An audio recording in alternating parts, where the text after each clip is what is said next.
देखो recording research का screenshot.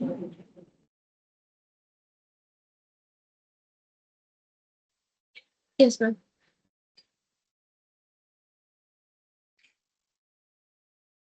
हम लोग यूनिट और बैच कॉस्टिंग कर रहे थे। लास्ट क्लास हम लोगों ने ईबीक्यू पढ़ा था, economic batch quantity.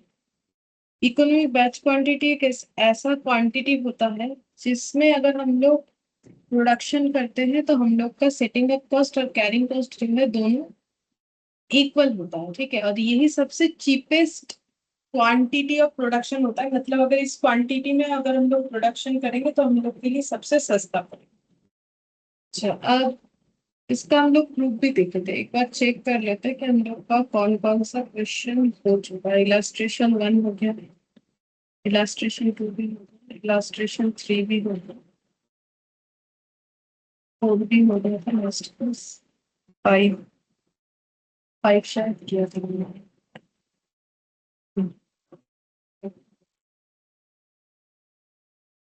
Six, illustration six से करता है।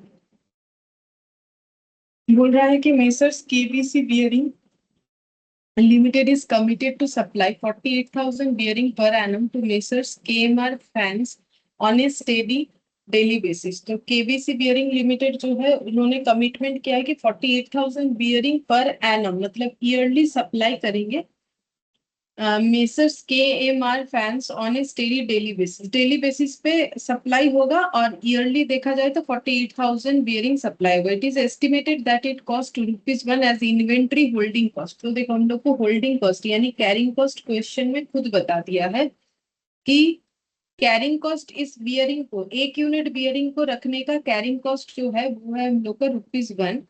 लेकिन ये पर मंथ बोला है। ठीक है, तो एक चीज ध्यान रखो, जो हम लोगों ने फॉर्मूला सीखा एबीक्यू उसमें कुछ कंडीशन या एजम्पशन हमें फिक्स रखना पड़ता है। जैसे कि जब तक हमें एनुअल डिमांड नहीं पता चलेगा हम लोग इस फॉर्मूले को अप्लाई नहीं कर सकते। कैरिंग कॉस्ट हमेशा जो है पर यूनिट पर एनम पे ही होना चाहिए, एक यूनिट एक साल का होना चाहिए। ठीक है, दूसरा है कि कैरिंग कॉस्ट हमें अगर परसेंटेज में दे दिया, जैसे यहाँ पे रुपीज में दे दिया, चलो हमें अगर परसेंटेज में दे दिया है तो हम लोग को उसको हमेशा कॉस्ट ऑफ प्रोडक्शन के ऊपर कैलकुलेट करना पड़ेगा कि जो चीज बना के रेडी कर रहा है उसका कॉस्ट कितना है, उसके ऊपर कैरिंग कॉस्ट लगेगा। और अगर हमें परसेंटेज में नहीं दिया है तो डायरेक्ट वैल्यू दे दिया है तो उसको लगा लेंगे, लेकिन हमेशा याद रखो वो पर एनम होना चाहिए।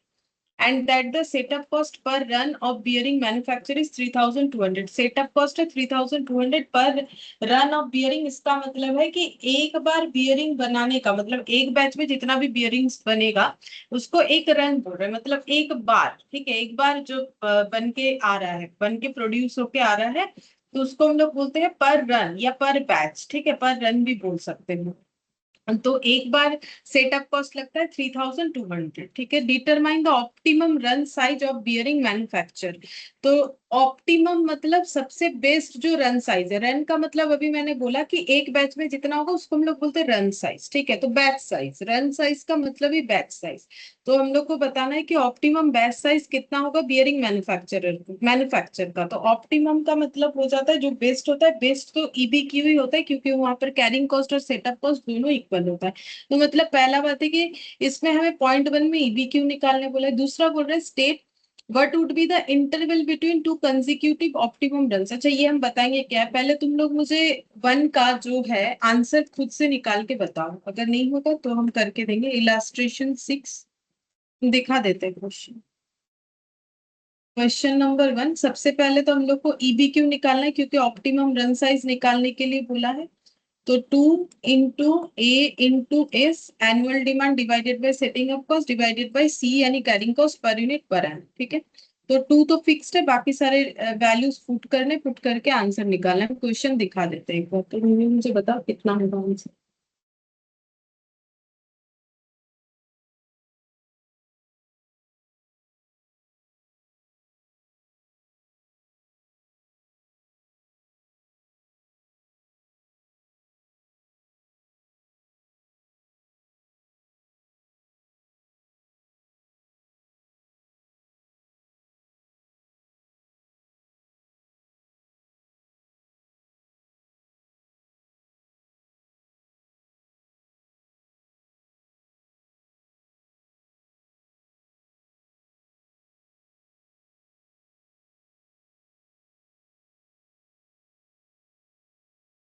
17,527.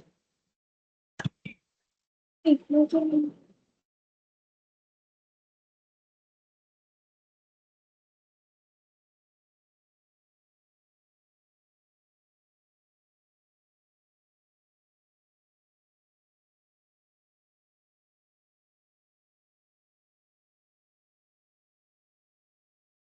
5059.6. 5059.6 5060 ये होना चाहिए। सैनम का कितना आया? 17,000 कुछ है। पता भी आ जाएगा। ए कितना लिखा है? ए ये 48. A48। अच्छा एस? इस मैम 3200. और सी सी? मैम 12. सैनम ने कौन सा गलत लिखा है? सी गलत है।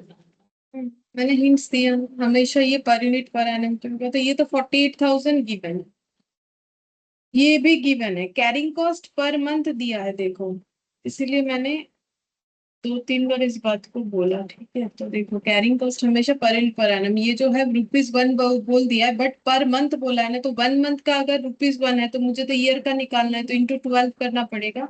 और ये कैलकुलेटर पे कैलकुलेट करने से आंसर आ जाएगा।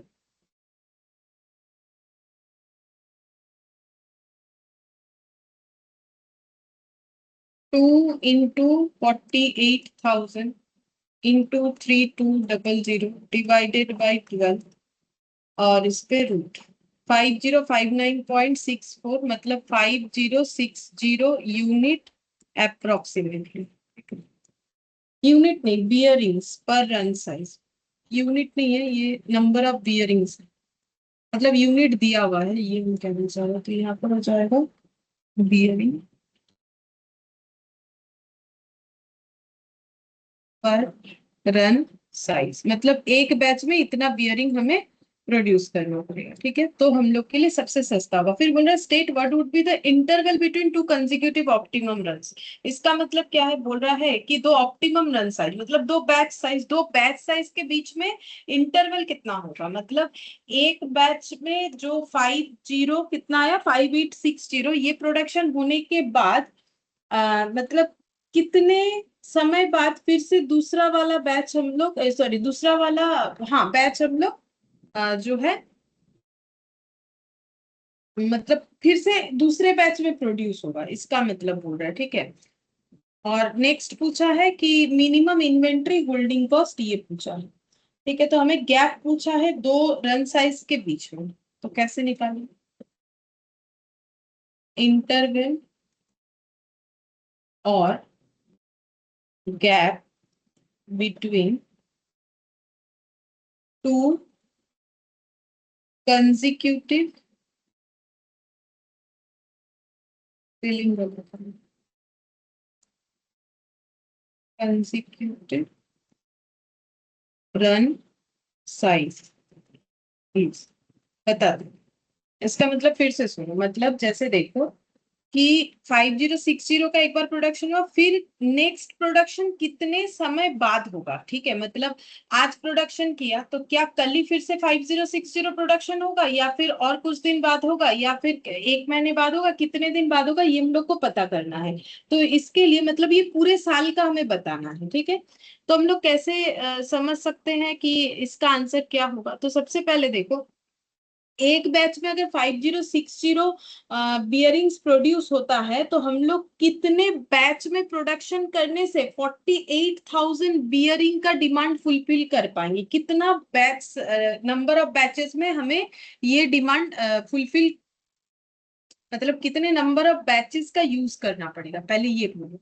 अगर एक बैच में, हाँ 9.5, तो सबसे पहले निकालो कि number of optimum run size, इसको बोलते हैं बैच साइज या number of optimum run size. तो यहाँ रन लिखा है लैंग्वेज, तो इसीलिए रन लिख रहे हैं, बाकी तुम लोग इसको बैच ही समझो, एक ही बात है। कि कितने सारे बैच साइज होंगे। तो हम लोग को 48,000 का डिमांड, सॉरी रुपीस लिख दिया है, 48,000 का डिमांड फुलफिल करना है और एक बार में हम लोग 5060 बियरिंग प्रोड्यूस करेंगे ऐसा सोचा है। ठीक है, तो कितने सारे बैच में फिर प्रोड्यूस होगा, तो डिवाइड करने से आ जाएगा। ये डिमांड है इतने पूरे साल का, और एक बार में हम लोग प्रोड्यूस कर रहे हैं 5060। ठीक है, तो 48,000 अगर मुझे प्रोड्यूस करना है तो एक बार में 5060, तो फिर कितने बार में पूरा कवर हो जाएगा, डिवाइड करने से आ जाएगा 9.486। ऐसे लिखा हुआ है तो हम 486 है तो 49 कर देते हैं रन, मतलब इतना नंबर ऑफ बैचेस, मतलब अप्रोक्सीमेटली 9.49। तो 9 बैचेस में हमें ये काम करना पड़ेगा। जैसे मैंने तुम लोग को स्टूडेंट कि अगर मुझे 48,000 स्टूडेंट पढ़ाना है, मैं एक बैच में 5060 स्टूडेंट पढ़ा रहे हैं, तो फिर मुझे कितने सारे बैचेस में ये कंप्लीट करना पड़ेगा। लेकिन मुझे ये नहीं पूछा था कि कितने सारे बैचेस, मुझे बोल रहा है कि बैच में गैप कितना होगा। ठीक है, तो बैच में गैप कितना होगा वो कैसे निकालेंगे, तो गैप हो जाएगा,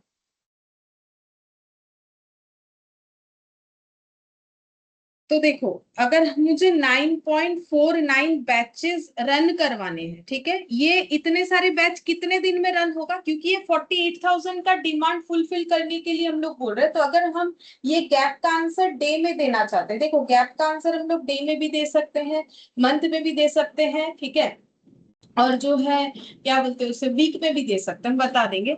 कुछ नहीं बोलेगा तो ईयर जो भी ठीक लगे कर सकते हो। तो सबसे पहले मुझे ये बोलो कि इतना सारा जो बैच में, इतना सारा बैच से इतना बियरिंग प्रोड्यूस होगा। ठीक है, तो ये जो बैच 9.49 बैच जो हम लोग को रन करवाना पड़ेगा, वो कितने दिन के लिए हो रहा है, ये 9.49 बैचेस जो रन होगा वो कितने दिन में होगा, 1 ईयर में। 1 ईयर में, क्योंकि 48,000 बियरिंग प्रोड्यूस करने के लिए मुझे इतना सारा बैच में काम करना पड़ेगा। तो 48,000 बियरिंग का तो डिमांड पूरे साल भर का है, तो पूरे साल भर में इतना सारा बैच रन करवाना पड़ेगा। ठीक है, तो 365 डेज में अगर 9.49 बैच रन करवाना पड़ेगा, तो हम लोग ऐसे बोल सकते हैं 9.49 बैच रन करवाने का मतलब है 365 डेज का बाद। तो एक बैच रन करवाने में गैप कितना आएगा, 365 डिवाइडेड बाय 9.49। ठीक है, तो यहाँ पर ऐसे हो जाएगा 365 डेज डिवाइडेड बाय 9.49 रन। तो बोलो कितना आ रहा है, 38.46 days। 38.46 डेज। ठीक है, इसका मतलब ये हो गया कि एक बैच होने, देखो पूरे साल, ये पूरा साल है। ठीक है, तो ये 1 2 3 4 ऐसे करके 365 डेज है। ठीक है, तो जैसे कि पहले पहले किसी भी दिन हम लोगों ने जब 5060 का बियरिंग प्रोड्यूस किया, ठीक है, अब उसके कितने दिन बाद नेक्स्ट बियरिंग प्रोड्यूस होगा, इतने क्वांटिटी में 38.46 डेज के बाद फिर से 5060 प्रोड्यूस होगा, फिर 38.46 ऐसे करके चलेगा। तो पूरे 365 डेज के अंदर ये 48,000 बियरिंग प्रोड्यूस हो जाएगा। इसका मतलब ये होता है। तो गैप को कैसे निकालना पड़ता है, अगर डेज में निकालना चाहोगे तो 365 divided by number of batches, अगर ईयर में निकालना चाहोगे तो 1 ईयर डिवाइडेड बाय 9.49, और अगर वीकली निकालना चाहोगे तो 1 ईयर मतलब 52 वीक, तो 52 वीक डिवाइडेड बाय 9.49, जैसे निकालना चाहते हो डेज में। ठीक है, अब देखो डेटा देख के निकालना चाहिए। अगर 1 ईयर बाय लिखोगे 9.49 तो उसमें एक जो आंसर आएगा वो थोड़ा सा एब्सर्ट आ जाएगा, मतलब देखो जैसे 1 डिवाइडेड बाय करोगे तो पॉइंट पॉइंट में आ जाएगा, वो तो देखने में ही कैसे लगेगा। ठीक है, ये तो ऐसा कुछ वैल्यूज से हमें करना चाहिए। ठीक है, जिससे जैसे 12 मंथ्स ले सकते हो, 12 मंथ्स मतलब 1 ईयर होता है, तो देखो 12 मंथ्स का आंसर कैसे आएगा, उसमें भी शायद आंसर थोड़ा अलग सा आएगा। ये देखो, ठीक है, 1.26 मंथ्स के गैप में होगा, वो भी लिख सकते हो, कोई प्रॉब्लम नहीं है, लेकिन जिसमें आंसर अच्छे से समझ में आता है। जब तक हमें क्वेश्चन कुछ नहीं बोलता है हम लोग अपने हिसाब से सोच के ये कर सकते हैं। 1 ईयर का जितने तरीके से ट्रांसफॉर्मेशन कर सकते हो, ये देखो जैसे वीकली अगर करोगे तो 5.47 वीक के गैप में होगा। ठीक है, तो इसका आंसर हम लोग देने को वीकली दे सकते हैं, ईयरली दे सकते हैं, जैसे मैंने यहाँ 365 डेज लिखा है, तो ये देखो गैप का आंसर ऐसे होता है कि दो बैच साइज के बीच का गैप का आंसर कैसे निकाला जाएगा, 365 डेज अगर डेज में निकालना चाहते हो, या फिर 12 मंथ्स अगर मंथली निकालना चाहते हो कितने मंथ के गैप में, या फिर 52 वीक अगर वीक के गैप में आंसर निकालना चाहते हो, डिवाइडेड बाय हो जाएगा number of optimum run size या नंबर ऑफ बैचेस। ठीक है, ऐसे लिख सकते हैं नंबर ऑफ बैचेस, ये मैंने फॉर्मूला लिख दिया। ठीक है, इससे हमें मिल जाएगा कि कितने दिन के गैप में हम लोग एक एक बैच को प्रोड्यूस करेंगे, और कौन सा वैल्यू लेने से सही रहेगा वो डेटा देख लो। ठीक है, पॉइंट समथिंग आ गया तो वो तो देखने में कैसा लगता है ना, बट अगर क्वेश्चन बोल दे कि देखो डेज में ही निकाल के दो तो फिर डेज में ही करना है, मंथ में निकाल के दो तो मंथ में ही करना है, वीक में निकाल के दो तो वीक में ही करना है, लेकिन कुछ नहीं बोला तो हम लोग अपने मन से जो डेटा देखने में समझने में इजी होता है उस तरीके के डेटा से डिवाइड करेंगे। जैसे यहाँ पर सबसे बेस्ट डेज वाला ही होगा कि इसमें समझ में सबसे अच्छे से आएगा। अच्छा हाँ, कभी कभार क्वेश्चन में ये भी बोल देता है कि एज्यूम 360 डेज 365 के जगह, तो अगर क्वेश्चन बोलेगा कि 360 डेज यूज करो तो हमें 360 डेज ही यूज करना है। क्वेश्चन कुछ बोल देगा तो हमेशा क्वेश्चन फॉलो करके ही करना पड़ेगा, नहीं बोलेगा तो 365 डेज ही लेंगे, 12 मंथ्स ही लेंगे लेने को, और 52 वीक ही लेंगे। बाकी क्वेश्चन बोला कि 50 वीक लो तो 50 वीक ही लेंगे। ठीक है, तो वो तो अलग बात हो गया, क्वेश्चन जो बोलेगा वो लेना है। बाकी इस क्वेश्चन का आंसर का मतलब ये हो गया कि एक बैच में प्रोडक्शन होने के कितने समय बाद, ठीक है, फिर नेक्स्ट बैच में 5060 बियरिंग्स हम लोग प्रोड्यूस करेंगे। ठीक है, तो ये डेज में आंसर निकल गया। तो ये कंसिक्यूटिव दो रन के बीच का गैप इस तरीके से निकलता है, इसे इंटरवल भी बोलते हैं। Find out the minimum inventory holding cost, हम लोग को बोला है मिनिमम इन्वेंट्री होल्डिंग कॉस्ट निकालने के लिए। तो मिनिमम कब होता है, होल्डिंग कॉस्ट या कैरिंग कॉस्ट, जो भी हो, कैरिंग ना यहाँ पर हो जाएगा, कैरिंग नहीं होता यहाँ पर, सेटअप कॉस्ट होता है। ठीक है, वो मेटेरियल कॉस्टिंग में होता है तो वो मैंने गलती से बोल दिया। यहाँ पर सेटअप और जो है हम लोग का होल्डिंग कॉस्ट होता है। यहाँ पर मिनिमम इन्वेंट्री होल्डिंग कॉस्ट कितना, नहीं रॉ मटेरियल में जो निकलता है एक्चुअली उसमें ईओक्यू निकलता है, उसमें भी सेम कंसेप्ट होता है, उसमें भी होल्डिंग या कैरिंग होता है। हाँ, होल्डिंग कॉस्ट का मतलब भी कैरिंग होता है, और वहां पर होता है, और एक क्या कॉस्ट होता है, परचेज प्राइस, कैरिंग कॉस्ट, उसमें तो सेटअप नहीं होता, उस कॉस्ट का नाम ही भूल गए क्या होता है, कुछ दिन पहले किया था। Ordering cost. ऑर्डरिंग कॉस्ट, हाँ, वहां पर होता है ऑर्डरिंग कॉस्ट और कैरिंग कॉस्ट। ठीक है, वो होता है ईओक्यू के लिए, और ईबीक्यू के लिए जो होता है, ईबीक्यू के लिए होता है सेटअप कॉस्ट और कैरिंग कॉस्ट। यहाँ भी कैरिंग कॉस्ट होता है, और कैरिंग कॉस्ट को ही हम लोग बोलते हैं होल्डिंग कॉस्ट। ठीक है, अगर मैंने बोलते बोलते कुछ उल्टा बोल दिया है कि ये नहीं वो, तो ये एक बार सुधार लो। ठीक है, मतलब मैंने सही कर लिया, मुझे ऐसा लग रहा है शायद मैंने होल्डिंग कॉस्ट और कैरिंग कॉस्ट में थोड़ा सा ऐसा बोल दिया कि होल्डिंग कॉस्ट और कैरिंग कॉस्ट अलग अलग है, गलती से बोल दिया। ठीक है, ये एक्चुअली ऐसा होता है। ईओक्यू मतलब जो रॉ मटेरियल के ऑर्डर में सबसे सस्ता होता है, ईओक्यू सेम कंसेप्ट होता है। ठीक है, बस यहाँ रॉ मटेरियल है तो ऑर्डर करने का खर्चा आता है, यहाँ पर प्रोडक्शन होगा तो सेटिंग अप का कॉस्ट आता है, मतलब सेटअप करने का कॉस्ट आता है। ठीक है, बात एक ही है।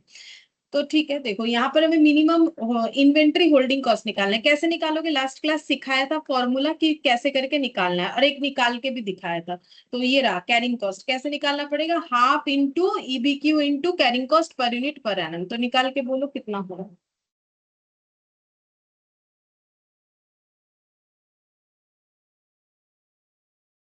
कितना होगा।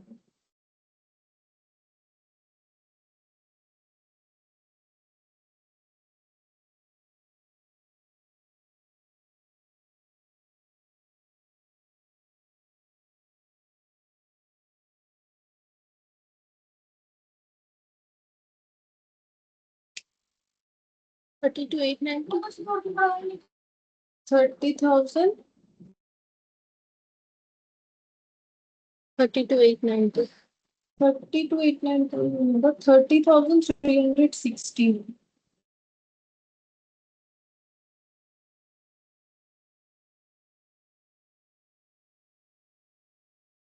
अब इसमें कैरिंग कॉस्ट बन लेंगे ना। ईबीक्यू कितना लिया, जितना है उतना ही तो लेना, half into 30,360। EBQ into carrying cost per unit per annum, ठीक है। तो हाफ EBQ का मतलब 5060 और ये 1 into 12, तो ये करने से उतना तो नहीं आ रहा जितना तुम बोल रहे हो। 30,360. 30,360।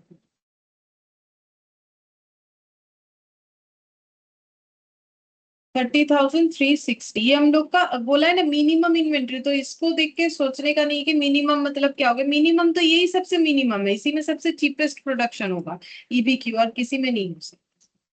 ठीक है, अब इलास्ट्रेशन 7 देखो। ठीक है, इलास्ट्रेशन 7 में बोला है company has an annual demand from a single customer for 50,000 litre of a paint product. ठीक है, तो पेंट करने का कोई प्रोडक्ट है जिसका डिमांड है किसी कस्टमर का 50,000 लीटर प्रोड्यूस करके देने का। The total demand can be made up of a range of color to be produced in a continuous production run, after which a setup of the machine will be required to accommodate the color change। अच्छा, तो ये production का system बोला है। ठीक है, फिर भी हम एक बार बता देते। बोल रहा है the total demand can be made up of a range of colour to be produced in a continuous production run, after which a setup of the machine will be required to accommodate the color change। बोल रहा है कि colour change करने के लिए, मतलब जैसे ये कलर, ये लोग पेंट मतलब कलर जो होता है उसका प्रोडक्शन करते हैं ना, तो जिनका डिमांड है 50,000 लीटर का, तो बोल रहा है total demand can be made up of a range of colour to be produced in a continuous production. तो कंटिन्यूअस प्रोडक्शन के थ्रू से होता है run, after which is setup of the machinery, मतलब एक बार कंटिन्यूअस प्रोडक्शन हुआ फिर machine setup करने का जरूरत पड़ता है ताकि हम लोग दूसरा वाला कलर प्रोडक्शन कर सके। तो ये देखो, ये मतलब कैलकुलेशन के साथ कोई लिंक नहीं है, इनका प्रोसेस का सिस्टम बोल रहा है कि ऐसे करके होता है। The total output of each color will be stored and then delivered to the customer as single load immediately before production of the next color commence। अच्छा, तो बोल रहा है जैसे ही पहला कलर प्रोड्यूस हो गया उसको स्टोर करके कस्टमर को डिलीवरी कर भी दिया जाता है इमीडिएटली। ठीक है, क्योंकि कलर वलर सूख जाता है ना, तो उसको जो है तुरंत वो लोग इमीडिएटली जो है उसको डिलीवर कर देते हैं दूसरा वाला कलर प्रोड्यूस होने के पहले ही। ठीक है, ये चीज बोला है। तो ये तो इनका पूरा मतलब बिजनेस का प्रोसेस का सिस्टम है कि कैसे करके ये लोग प्रोडक्शन करते हैं पेंट का। फिर बोल रहा है द सेटअप कॉस्ट 100 पर सेटअप, एक सेटअप का खर्चा हो जाता है 100 रुपए। The service is supplied by an outside company as required. बोल रहा है कि the service is supplied by an outside company as required. अगर कोई सर्विस का जरूरत पड़ा, कोई हेल्प का जरूरत पड़ा, तो आउटसाइड कंपनी से हम लोग हेल्प ले सकते हैं। ठीक है, the holding cost are incurred on rented storage space which cost 50 per square metre per annum. बोल रहा है कि जो कैरिंग कॉस्ट या होल्डिंग कॉस्ट है वो किस चीज का है। बोल रहा है कि जहां पर हम लोग ये कलर स्टोर करते हैं स्टोरेज स्पेस, वो रेंट पे लिया गया है, तो वो हम लोग का होल्डिंग कॉस्ट हो गया, जिसका कॉस्ट पड़ रहा है 50 per square metre per annum. तो हम लोग को तो होल्डिंग कॉस्ट हमेशा क्या चाहिए, पर यूनिट पर एनम। ठीक है, तो पर एनम तो गिवन ही है, देखो पूरे साल भर का पर एनम यहाँ पर गिवन है, और 50 पर यूनिट, तो यूनिट क्या है, स्क्वायर मीटर है। ठीक है, क्योंकि रखने का जो कॉस्ट होता है ना वो एक्चुअली देखो जैसे मतलब कैसे समझाए, स्क्वायर मीटर ये जो कंसेप्ट आता है, ये जैसे कोई रेक्टेंगल स्टोरेज स्पेस है, मतलब जहां रेंट लिया है, या फिर कोई स्क्वायर वाला स्टोरेज स्पेस है। तो जैसे मान लो कि यहाँ पर इतना रख सकते हो, यहाँ पर एक बॉटल रख सकते हो पेंट का, यहाँ पर ऐसे करके हम लोग तो उसको अरेंज कर करके रखेंगे ना, तो हर एक स्क्वायर मीटर जितना जगह ऑक्युपाई करेगा कोई एक कंटेनर, उस पे 50 रुपीज का जो है स्टोरेज कॉस्ट लगेगा। अगर तुम लोग मतलब कभी ट्रांसपोर्ट बिजनेस के बारे में सुने हो, ट्रांसपोर्ट बिजनेस का क्या होता है, देखो ट्रांसपोर्ट करता है ना जो भी गुड्स वगैरह होता है, स्टेट टू स्टेट भी ट्रांसपोर्ट होता है, और जो है एक स्टेट से दूसरे स्टेट भी ट्रांसपोर्ट होता है। जैसे कि मान लो वेस्ट बंगाल से जो भी ज्यादा प्रोडक्शन होता है फूड का आइटम में, जैसे देखो चावल वगैरह हो गया। ठीक है, जैसे बाकी नासिक वगैरह से जो है अंगूर वगैरह आता है। ठीक है, नागपुर से संतरा आता है। तो ये जो भी मतलब का बात कर रहे हैं, ठीक है, जहाँ बनाना का ज्यादा प्रोडक्शन होता है, हाजीपुर वगैरह वहां ही। तो जो भी चीज एक स्टेट से दूसरे स्टेट जाता है तो ट्रांसपोर्टेशन के थ्रू से ही जाता है। तो जैसे मान लो ट्रांसपोर्ट करके हम लोग अपना स्टॉक भेज रहे हैं, चाहे वो फूड आइटम हो या कुछ भी हो, वो बात नहीं। तो फिर ये ट्रांसपोर्ट कंपनी तो भाड़ा लेती है ना हमसे कि भाई आपका इतना सारा प्रोडक्ट हम लोग लेके जाएंगे, तो इसके बदले आप मुझे इतना जो है पैसा हो रहा है आपका, ठीक है, मतलब इतना भाड़ा, इतना फ्रेट आपको देना है। तो वो फ्रेट का कैलकुलेशन कैसे होता है, तो वो कितना जगह ऑक्युपाई कर रहा है ट्रक में, कि जैसे मान लो ट्रक के थ्रू से जा रहा है, तो वो ट्रक में हमारा जो प्रोडक्ट है वो जितना जगह ऑक्युपाई करेगा, जितना स्क्वायर मीटर जगह ऑक्युपाई करेगा, उतने स्क्वायर मीटर के ऊपर हमें भाड़ा देना पड़ता है, ठीक है। तो वो एक उनका चार्ट होता है, रेट चार्ट, वहां लिखा हुआ रहता है इतने स्क्वायर मीटर और इतना किलोमीटर जाएंगे तो इतना लेंगे, ठीक है, इस तरीके से। छोटा सा मतलब कंटेनर हुआ तो उतना कम होगा क्योंकि वो जगह कम लेगा, बड़ा हुआ तो वो जगह ज्यादा लेगा, तो उस तरीके से। तो ये जस्ट मैंने ये बताने का कोशिश किया तुम लोगों को कि 50 पर स्क्वायर मीटर क्यों बोला है, क्योंकि जितना जगह, जितना स्क्वायर मीटर जगह ऑक्युपाई करेगा उसके हिसाब से रेंट देना पड़ता है। मतलब रेंट जो है वो घर के, एक्चुअली देखो तुम लोग अगर घर भी रेंट पे कभी लेते हो तो देखना, घर का रेंट का जो एग्रीमेंट होगा वहां पर लिखा हुआ रहता है ये घर कितना स्क्वायर मीटर है, जितना बड़ा घर होगा उतना ज्यादा रेंट होगा। तो बड़ा मतलब क्या, वो स्क्वायर मीटर पे ही तो बड़ा हुआ ना, कि भाई उसका जगह इतना है, ठीक है, कारपेट एरिया बोलते हैं, ठीक है, स्क्वायर मीटर पे उस कारपेट एरिया को, कारपेट एरिया मतलब जिस जगह को हम लोग यूज कर सकते हैं, ठीक है। जैसे दीवार जो बना हुआ है घर में चारों तरफ जो वॉल लगा, मतलब वॉल बना हुआ है, तो उस वो उतना जगह जहां जहां दीवार बना हुआ है वहां तो जगह जो है कम हो गया ना। तो कारपेट एरिया का मतलब है वो दीवार का गैप छोड़ के, क्योंकि दीवार भी तो मतलब जमीन पे ही बना हुआ है, तो उतना जगह मतलब पूरा एरिया लिखा हुआ रहता है कि भाई ये ऐसे तो इतना है और कारपेट एरिया इसका इतना है, मतलब जो चल फिर सकते हो, जो जगह यूजेबल है, ठीक है, इस तरीके से। तो वही एरिया, एरिया हिसाब से होता है ये रेंट, ठीक है। Each square metre can hold 250 litre suitable stack. तो देखो यहाँ पर बोल रहा है कि हर एक स्क्वायर मीटर में, देखो इसीलिए बता दिया है कि एक स्क्वायर मीटर में कितना लीटर का जो है मतलब हम लोग अपना कंटेनर रख सकते, 250 लीटर एक स्क्वायर मीटर में।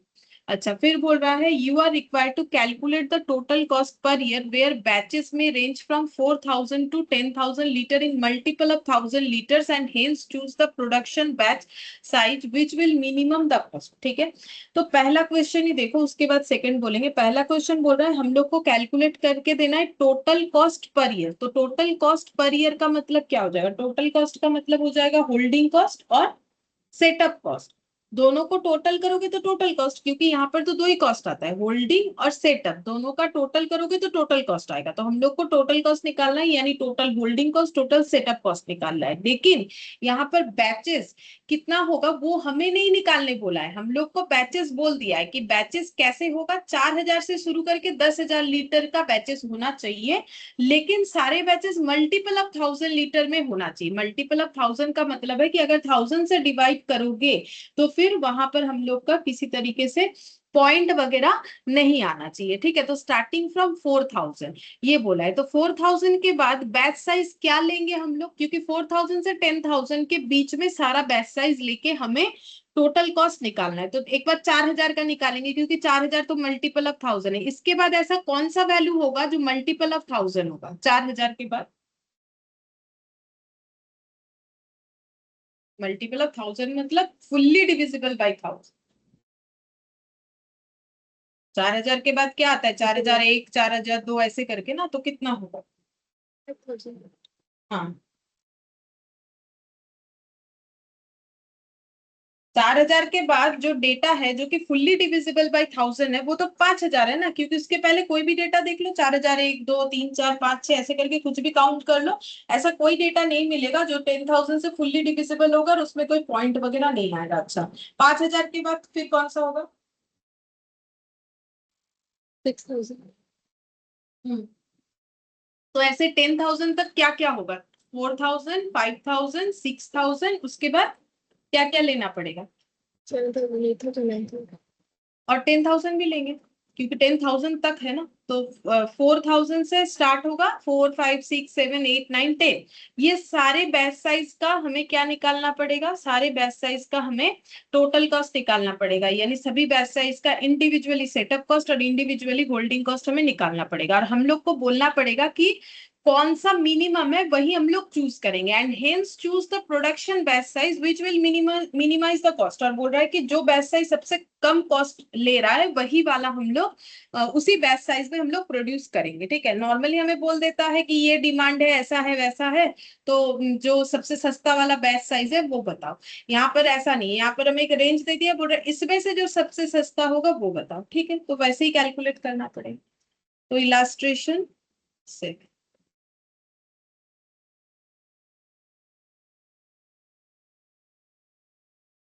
calculation of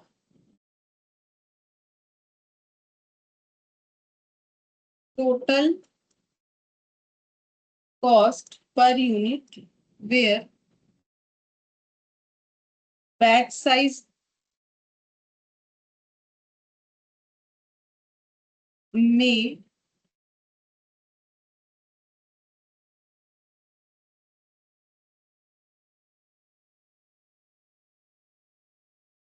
range from 4,000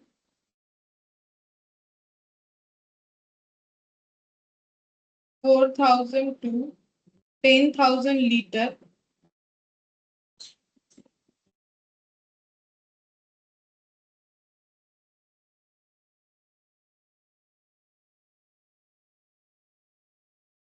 in multiple of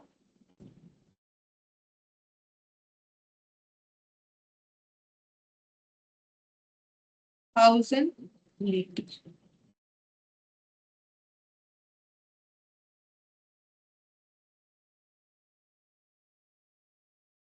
production size और बैच साइज, यहाँ पर लिखेंगे सेटअप कॉस्ट, होल्डिंग कॉस्ट,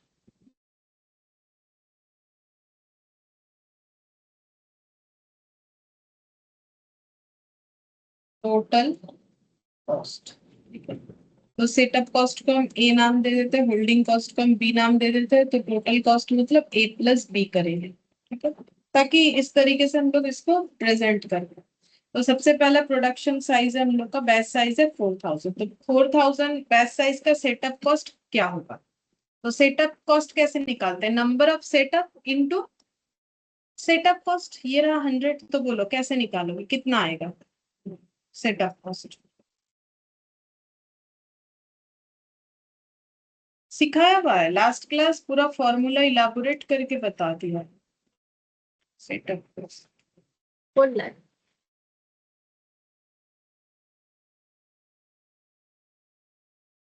1250 होगा, 1250।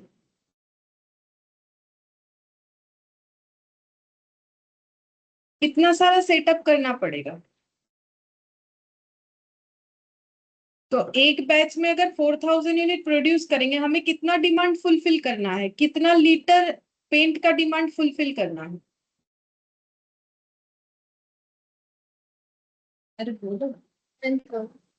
नहीं, 50,000. 50,000 लीटर डिमांड फुलफिल करना है, और एक बैच में अगर 4,000 लीटर बनाएंगे तो कितना सारा बैच बनेगा, तो डिवाइड करने से पता चलेगा। 12.5. हाँ, और हम लोग का एक सेटअप का, तो इसका मतलब 12.5 जो है हमें बैच चलाना है, जितना सारा बैच बनाओगे उतना बार बैच का सेटअप करना पड़ेगा इनटू 100। ठीक है, क्योंकि सेटअप कॉस्ट 100 है, ये देखो लिखा हुआ है 100 पर सेटअप। तो जितना बार बैच रन होगा उतना बार सेटअप करना पड़ेगा ना, जैसे हम जितने बैच में पढ़ाएंगे उतना बार मुझे लिंक शेयर करना पड़ेगा, लिंक क्रिएट करना पड़ेगा, ठीक है, नया पेज लेना पड़ेगा, तो यही सब तो सेटअप होता है। तो कितना आ रहा है, 12.5 इंटू 100 करने से 1250 आता है। ठीक है, अच्छा, अब 5,000 लीटर का अगर हमें बैच साइज में प्रोड्यूस करना है, तो फिर हम लोग का सेटअप कॉस्ट कितना होगा।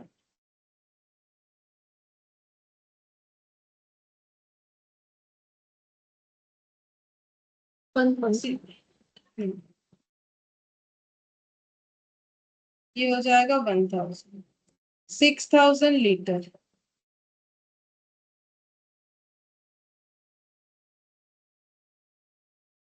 तो ये 6000 833.33 833 लिख देते, 0.33 नहीं लेंगे, ठीक है। 7000 अगर हुआ तो 50,000 डिवाइडेड बाई 7000, ये भी पॉइंट में आएगा क्योंकि ये 7 है और ऊपर 5 है हम लोग।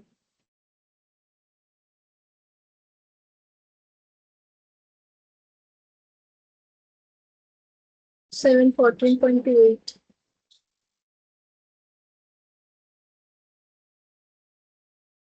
पॉइंट को इग्नोर करते हैं, ठीक है, चाहे तो ले सकते हैं।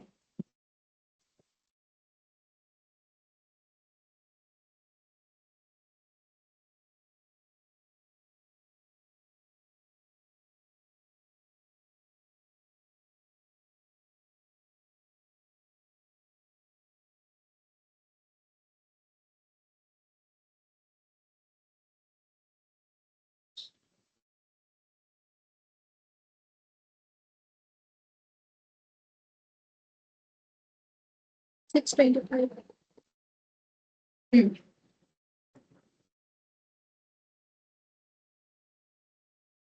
555 56 आ रहा है, देखो 555 पॉइंट शायद मोर देन 5 आ रहा है। हाँ, तो फिर 6 आ जाएगी, ठीक है। तो सबका सेटअप कॉस्ट पहले मैंने निकाल लिया एक एक करके, ठीक है। अब सबका हम लोग होल्डिंग कॉस्ट निकालेंगे। तो एक बताओ कितना निकलेगा पहला वाला होल्डिंग कॉस्ट। सब तो सिखा रखा है कैसे करके निकालना चाहिए, बोलो होल्डिंग कॉस्ट कितना है। अगर देखा जाए तो अभी ये रहा होल्डिंग कॉस्ट कैलकुलेट किया, लास्ट क्लास में भी कैलकुलेट किया, पूरे फॉर्मूले को समझाया हुआ है मेरा। इवन मेटेरियल कॉस्टिंग जब करवाए थे, ठीक है, तब भी बताया। holding cost per unit. हम्म,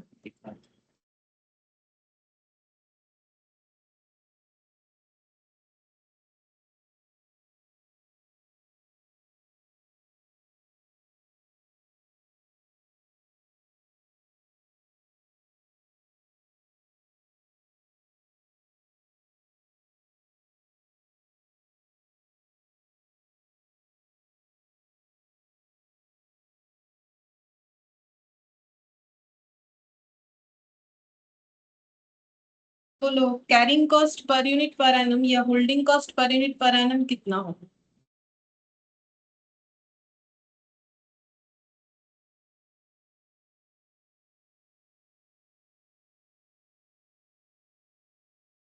एक स्क्वायर मीटर का 50 रुपीज, एक स्क्वायर मीटर का 50 रुपीज, और एक स्क्वायर मीटर में 250 लीटर आ सकता है, ये बोल रहे हो।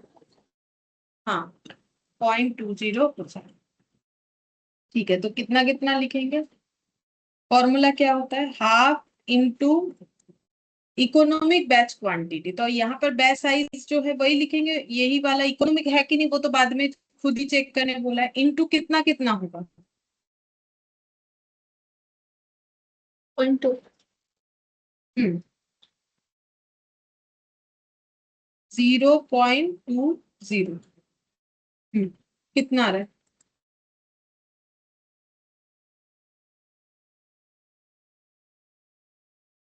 400 शायद। फिर नेक्स्ट हाफ इंटू 5000 इंटू 0.20,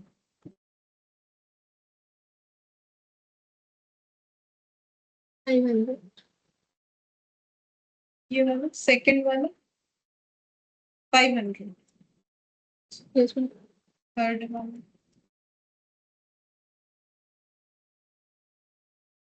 सब तो 10 पैसा 600 हो रहा है, 600, ये भी 10 पैसा हो रहा है, तो 700, क्योंकि 0.2/2 करने से 10 पैसा होता है, तो 10 पैसा होने से जो भी वैल्यू है उसका 10% करने से ही हो जाएगा। तो 8000 इंटू 0.20, तो फिर से 800, और हाफ इंटू 9,000 into 0.20 यानी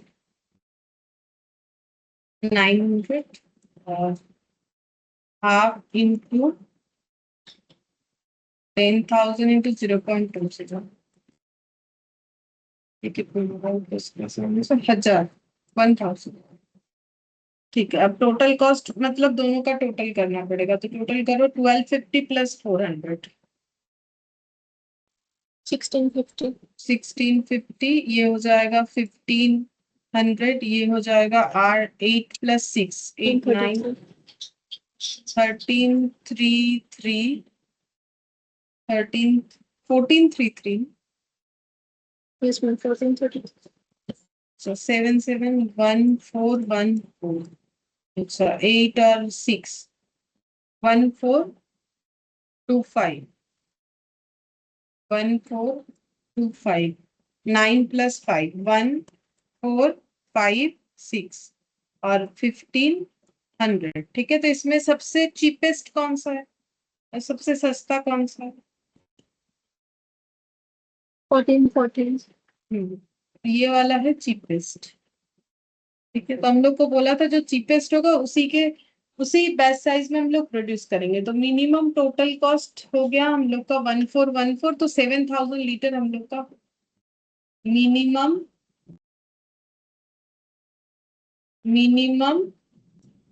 टोटल कॉस्ट इज 1414। ठीक है, पूछा वही था कि calculate the total cost per year where batches में range from this to this and multiple of 1000 liters and hence choose the production batch size which will minimum the cost. The minimum total cost is 1414, hence batch size is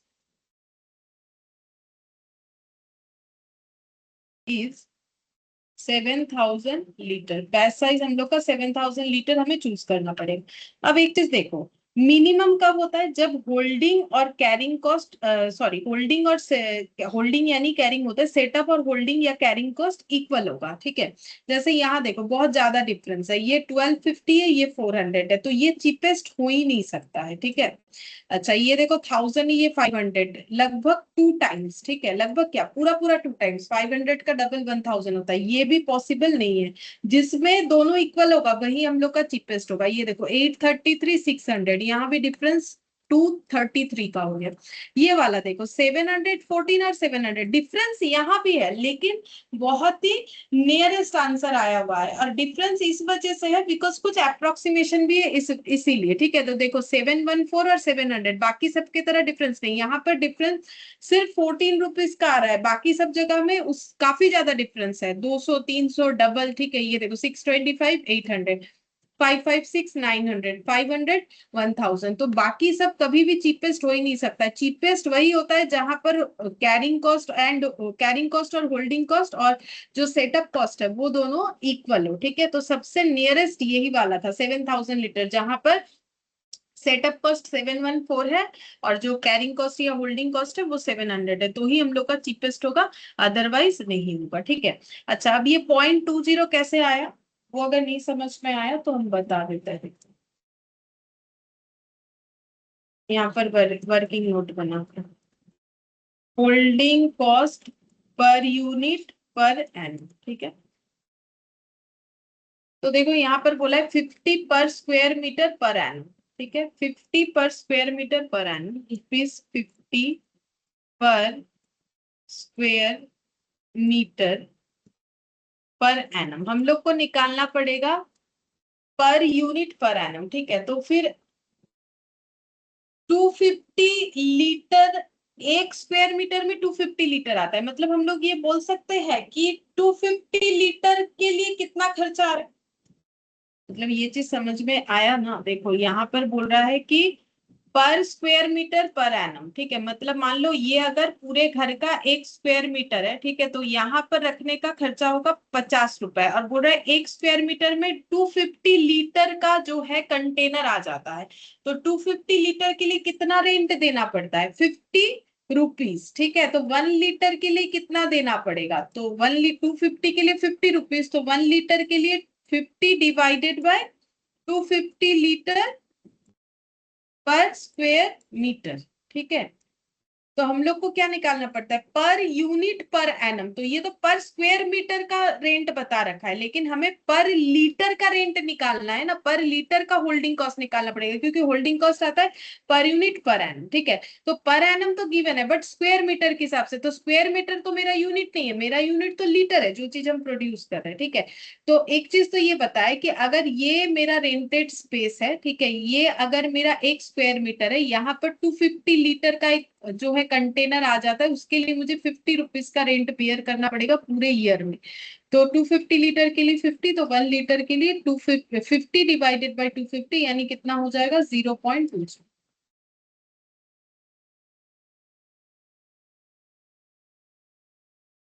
ठीक है, इसीलिए 0.20। अच्छा, अब next देखो, use the economic best size formula to calculate the best size which will minimise total cost. तो हम लोग को बोल रहा है कि अब ईबीक्यू निकाल के बोलो कि हम लोग का बेस्ट साइज क्या होगा और मिनिमम टोटल कॉस्ट क्या होगा। Use the economic best size formula to calculate the best size which will, अच्छा, which will minimise the total cost. ठीक है, तो हम लोग को टोटल कॉस्ट निकालने का जरूरत नहीं, बोल रहा है कि ईबीक्यू निकाल के दो जिसमें हमारा टोटल कॉस्ट सबसे कम होता है, ईबीक्यू निकालने बोला है, तो ईबीक्यू निकालो। तो सारा डिटेल्स तो हमें पता ही है, ईबीक्यू कैसे निकलेगा। EBQ equal to 2 S divided by C. तो 2 तो फिक्स्ड है, एनुअल डिमांड कितना है, सेटअप कॉस्ट कितना है, कैरिंग कॉस्ट कितना है, सब हम लोग को पता है। बोलो, कैरिंग कॉस्ट अभी तो वर्किंग नोट में दिखा है 0.20, सेटअप कॉस्ट कितना था 100 पर सेटअप, और एनुअल डिमांड कितना था 50,000 लीटर। 50,000 लीटर, तो बोलो कितना आ जाएगा।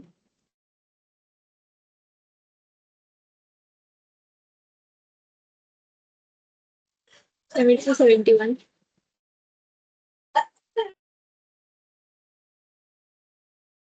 7071 लीटर पर बैच।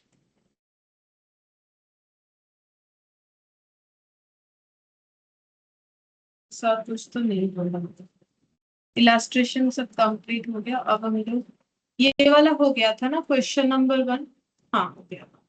क्वेश्चन नंबर 2 ये नहीं था, यहाँ से करेंगे। अच्छा, क्वेश्चन नंबर 2 में देखो क्या बोला है।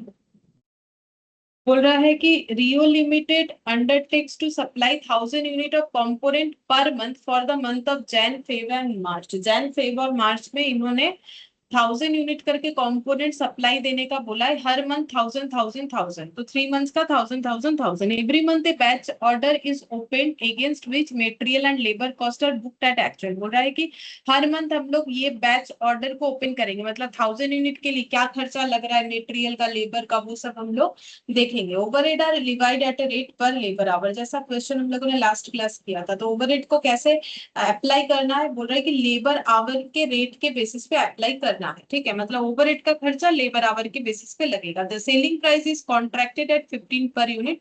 जो प्रोडक्ट बना के हम लोग बेचने वाले हैं उसको 15 पर यूनिट करके बेचने वाले हैं। From the following data calculate the profit per unit of each batch order and the overall position of the order of for the 3,000 unit. Same question है जैसे हम लोगों ने शायद क्वेश्चन नंबर 3 किया था, मुझे जितना लग रहा है, या 2। जैन फेब मार्च सभी का बैच आउटपुट दे दिया, मटेरियल कॉस्ट, लेबर कॉस्ट दे दिया। Labour is paid eight the rate of 2 per hour, जो कि उस क्वेश्चन में नहीं बोला हुआ था, बट यहाँ पर बोल दिया है, रेट खुद ही कैलकुलेट करके इन्होंने दे दिया है कि लेबर को हम लोग 2 रुपीज करके पेमेंट करते हैं पर आवर का। ठीक है, ऑर्डर डिटेल्स दिया है, sorry the other details are बोल रहा है जैन फेब मार्च का। बोल रहा है कि पूरे जैन में ओवरहेड का खर्चा हुआ है 12,000 और लेबर काम कर रहा था कितना घंटा पूरे जैन में 4,000। ठीक है, और ये जो मतलब देखो ये जो ऑर्डर है उसके लिए कितना लेबर कॉस्ट, मतलब इसमें डिफरेंस क्या होता है। देखो हम लोग 1,000 यूनिट करके जो कंपोनेंट बेचने वाले हैं जैन फेब मार्च को, जो हमारा ऑर्डर आया है, हमें उसका ओवरहेड निकालना है। ये पूरे मंथ का ओवरहेड दिया, तो पूरे मंथ में वो ऑर्डर के अलावा बाकी और भी तो ऑर्डर आ सकता है, तो पूरे ओवरहेड का खर्चा 12,000 और जो लेबर आवर है वो है 4,000। ठीक है, हम लोग को बोला है कि लेबर को कैसे पे किया जाता है, 2 पर आवर के बेसिस पर। हम लोग का ओवरहेड का रेट कैसे लगाना है, लेबर आवर के बेसिस पे। तो यहाँ ओवरहेड का खर्चा ही हमें दे दिया है, कितना, 12,000 करके, ठीक है। लेकिन ये पूरे मंथ का है, मुझे उस 1000 यूनिट के लिए ओवरहेड का खर्चा निकालना पड़ेगा, तो हम इसी बेसिस पे निकाल सकते हैं, ठीक है। क्योंकि ओवरहेड का रेट मुझे क्या बोला है, ओवरहेड का रेट होगा, मुझे कैसे लगाने के लिए बोला है, ओवरहेड का रेट बोल रहा है कि टोटल ओवरहेड जो है उसको लेबर आवर बेसिस पे निकालना है। तो 12,000 डिवाइडेड बाय 4,000, तो लेबर आवर रेट कितना हो जाएगा, 3 रुपीज, ठीक है। यहाँ पर हम लोग का, सॉरी, ओवरहेड का रेट हो गया 3 रुपीज जैन के मंथ में। फेब में हो जाएगा 9,000 बाई 4500 करने से जितना आएगा, मार्च में 15,000 बाई 5,000, यानी 3 रुपीज करके आ जाएगा ओवरहेड रिकवरी रेट। और इसी रेट के बेसिस पे हमें ये जैन फेब मार्च में जो 1000 यूनिट का आउटपुट का है उसका निकालना पड़ेगा। लेकिन वो तो हमें टोटल में निकालने के लिए बोला ही है 3,000 यूनिट, और उसके अलावा भी हमें ये 1250, 1500 और 1000 के लिए निकालना पड़ेगा, ठीक है। क्योंकि हम लोग को कैलकुलेट करने बोला है profit per unit of each batch order, 1250, 1500, 1000। इसके लिए हर एक यूनिट के प्रोडक्शन के लिए हमें प्रॉफिट पर यूनिट निकालना है। प्रॉफिट पर यूनिट निकालने के लिए पहले तो टोटल प्रॉफिट निकालना पड़ेगा, जो हम लोग सेल माइनस टोटल कॉस्ट करके निकाल सकते हैं, ठीक है। तो चलो, ये ऑलरेडी क्वेश्चन ऐसा किया हुआ है, बस यहाँ पर नाम डेटा अलग है। Statement of cost and profit per annum of each batch.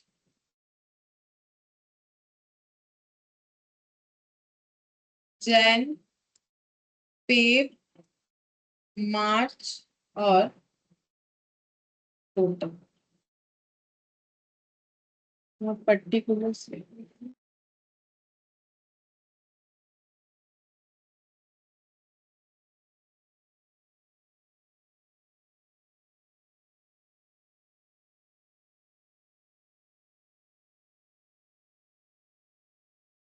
अच्छा, देखो सबसे पहले बैच आउटपुट इन यूनिट जो है वो लिख लेते हैं, क्योंकि हमें हर एक चीज को पर यूनिट निकालना है। तो यूनिट डेटा हमारे पास रहेगा तो कैलकुलेशन आसान होगा। 1250, 1500, 1000।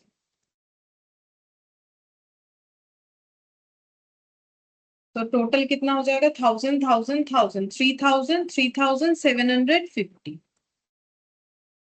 3750। इसके बाद सेल्स वैल्यू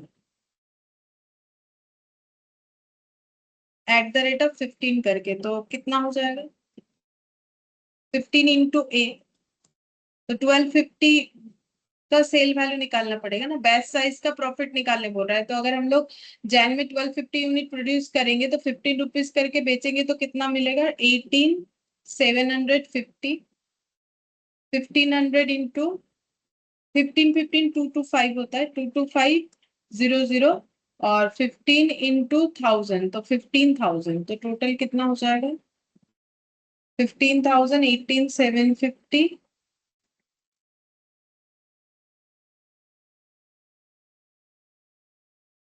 56,250. 56,250, ठीक है। अच्छा, अब सेल्स वैल्यू निकल गया, अब हम लोग कॉस्ट निकाल लेते हैं। तो यहाँ पर मैंने सी लिख दिया, कॉस्ट, ठीक है। कॉस्ट में क्या क्या आ जाएगा, कॉस्ट में आएगा मेटेरियल, लेबर, तो दे ही दिया है, देख देख के बस लिखना है, और ओवरहेड कैलकुलेट करो।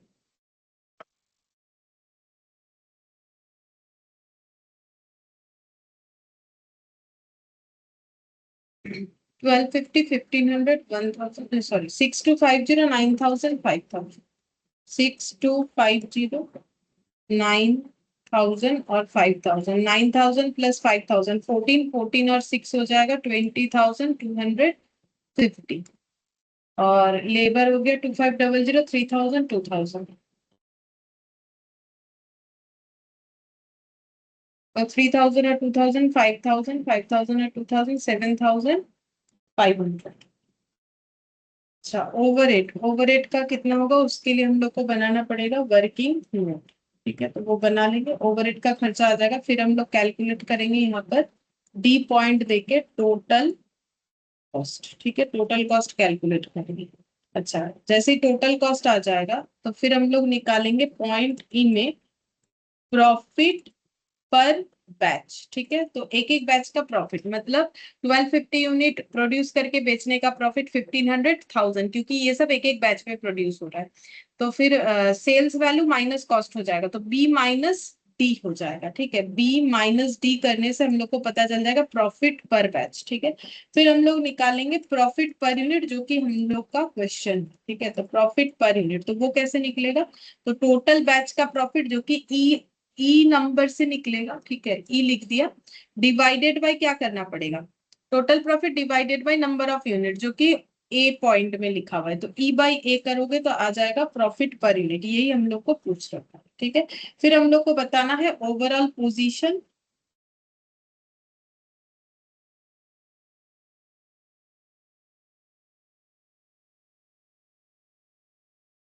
चलो थोड़ा सा नीचे से लिखो। ठीक है, बताएंगे कि एक लाइन जगह छोड़ दो, किस लिए वो बताते हैं।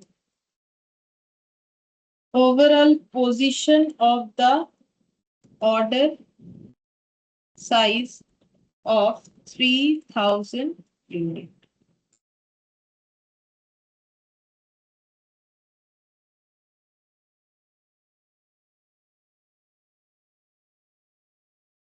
Sales value 3000 into 15 45,000 लेस कर देंगे टोटल कॉस्ट।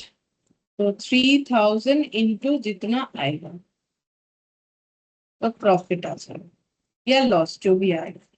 ठीक है, अच्छा अब हम लोग वर्किंग नोट बनाते हैं ओवरहेड वाला। ओवरहेड रिकवरी रेट कैसे कैलकुलेट करने बोला है, बोला है overhead recovery rate labour our के बेसिस पे होना चाहिए। ठीक है, तो बेस बेस हमेशा डिनोमिनेटर को बोला जाता है। ठीक है, तो बेस है लेबर आवर्स। ठीक है, किस चीज का निकालना है, टोटल ओवरहेड का। तो हम लोग निकालते हैं कि लेबर आवर्स के बेसिस पे ओवरहेड रिकवरी रेट जैन का कितना होगा, फेब का कितना होगा और मार्च का कितना। ठीक है, तो यहाँ पर लिखते हैं टोटल ओवरहेड। तो देखो टोटल ओवरहेड कितना कितना है, 12,000 9,000 15,000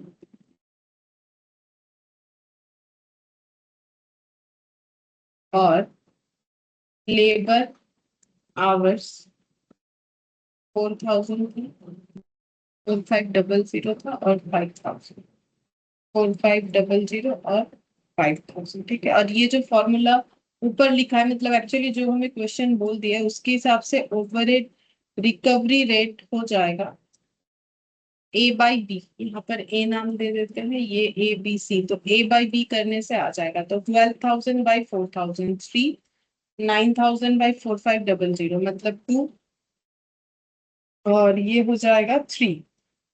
तो ये सब क्या है रुपीज। ये ओवरहेड रिकवरी रेट कैसे है, एट द रेट ऑफ पर लेबर आवर के बेसिस पे। ठीक है, 1 घंटे का 3 रुपीज। अच्छा, अब हम लोग निकालेंगे एक्चुअल लेबर आवर। ठीक है, मतलब अब हम लोग को तो वो तीन जो बैच साइज है जिसमें जितना जितना यूनिट आउटपुट है उस पे ओवरहेड निकालना है। तो देखो हम लोग को यहाँ पर लेबर कॉस्ट दे दिया है और हम लोग को ये बताया कि लेबर को 2 रुपीज करके पे किया जाता है। अब मेरा क्वेश्चन ये है कि हम लोग जब यहाँ पर ओवरहेड का खर्चा लिखेंगे तो हमें क्या क्या चीज चाहिए।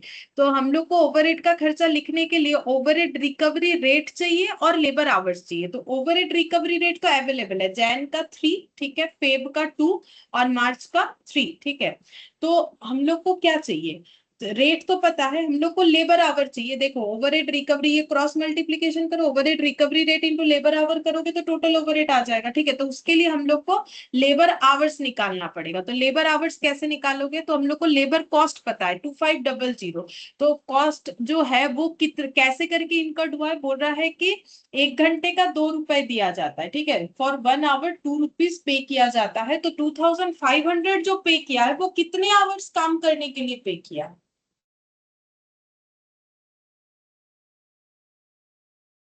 एक घंटे के लिए अगर 2 रुपए दिया है तो 2500 दिया है, तो कितना घंटा काम करने के लिए?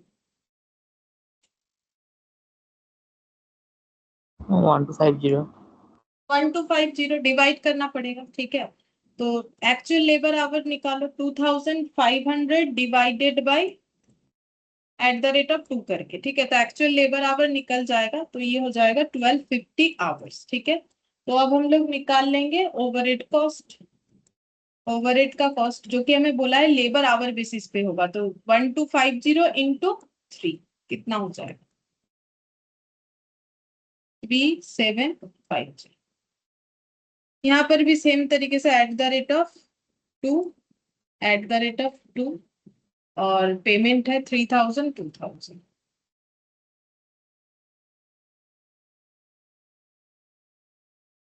तो यहाँ 1500 आवर्स काम हुआ था, तभी 2 रुपए करके 3000 रुपए मिला। यहाँ पर 1000 आवर्स काम हुआ है, तभी 2 रुपए करके 2000 मिला। तो 1500 आवर्स काम हुआ है, और ओवरहेड रिकवरी रेट था इस मंथ में 2 रुपीज करके लेबर आवर के बेसिस पे। तो फिर यहाँ पर हो जाएगा हम लोग का 3000, और ये हो जाएगा 1000 इंटू 3, यहाँ भी हो जाएगा 3000, ठीक है। तो 3750, 3000, 3000, तो 3750, 3000, 3000, तो टोटल हो गया 9750।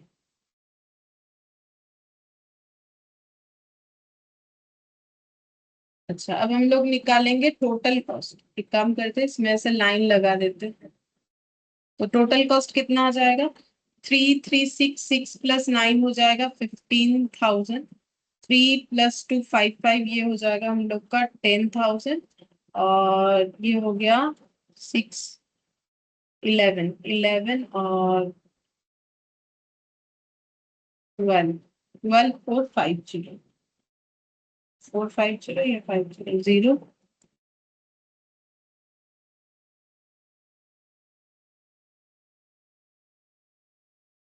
12,000 ये हो जाएगा। तो टोटल प्रॉफिट पर बैच कितना होगा? तो देखो 12,500 रुपीज का खर्चा होता है जब 1250 यूनिट बनता है एक बैच में, ठीक है। तो फिर प्रॉफिट कितना है? तो देखो अच्छा, प्रॉफिट लिखा है मैंने, प्रॉफिट, तो प्रॉफिट कितना हो जाएगा? 18,750 में सोल्ड आउट होगा, 12,500 बनाने का खर्चा है, तो दोनों का डिफरेंस निकाल। 18,750 माइनस 12,500, तो ये हो जाएगा 6250। अच्छा, इधर हो जाएगा 7500, इधर हो जाएगा 5000। अच्छा, इसका टोटल लिखा नहीं, 10 25 25 और 12 27,500। 37,500. 37,500, 6250 7500 और 5000, तो कितना हो जाएगा? 6000 और 5000, 11 11 और 7 हो जाएगा 18,750। 750. ठीक है, तो ये हम लोग का हो गया प्रॉफिट एक बैच का। तो प्रॉफिट पर यूनिट कितना होगा ये निकालने बोला है। तो 6250 का प्रॉफिट होता है 1250 यूनिट के लिए, तो एक यूनिट के लिए कितना हो जाएगा? 6250 divided by 1250, 5 rupees. 22,500 divided by 75, नहीं सॉरी 1500 है ना बैच साइज, 1500, तो 7500 डिवाइडेड बाई 1500, 5, और 1000 डिवाइडेड बाई 5000 डिवाइडेड बाई 1000, ये भी 5 हो जाएगा। और ये टोटल का 56,250 divided by 18,750, sorry 3750, 18,750 divided by 3750, 5, ये भी 5 है, ठीक है। तो सब में प्रॉफिट जो पूछा था 555 करके आ गया।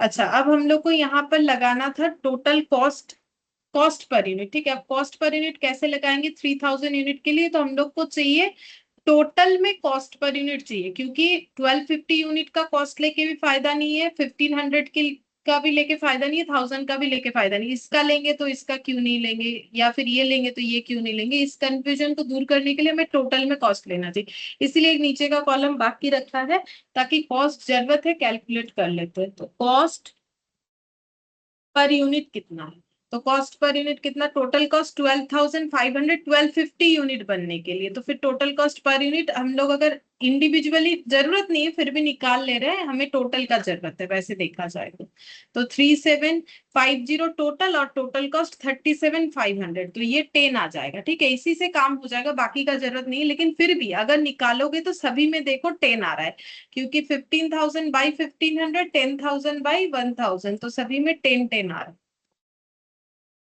10 और 10। और ये आना भी चाहिए, क्योंकि अगर मेरा प्रॉफिट 5 रुपीज है और सेल वैल्यू अगर मेरा 15 करके है तो ऑटोमेटिकली कॉस्ट तो 10 ही निकल के आएगा, बिना कैलकुलेट किए भी हम लोग बोल सकते हैं।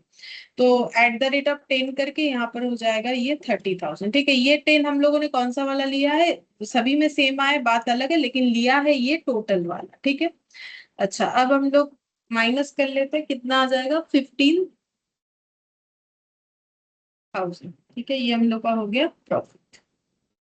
सेम क्वेश्चन था जैसा हम लोगों ने पहले किया था। अच्छा, अब क्वेश्चन नंबर 3 देखो, बोल रहा है X limited is committed to supply 24,000 bearing पर annum to Y limited on steady basis. It is estimated that it cost 10 paisa, ठीक है 10 पैसा मतलब 0.10 as inventory holding cost per bearing per month, and that the setup cost per run of bearing manufacture is 324. Compute what would be the optimum run size for bearing manufacture. तो ये आज जो question किया था उसी के तरह ही है। तो सबसे पहले तो हम लोग को ईबीक्यू निकालने बोला है, तो तुम लोग निकाल के बताओ इसका ईबीक्यू कितना हो।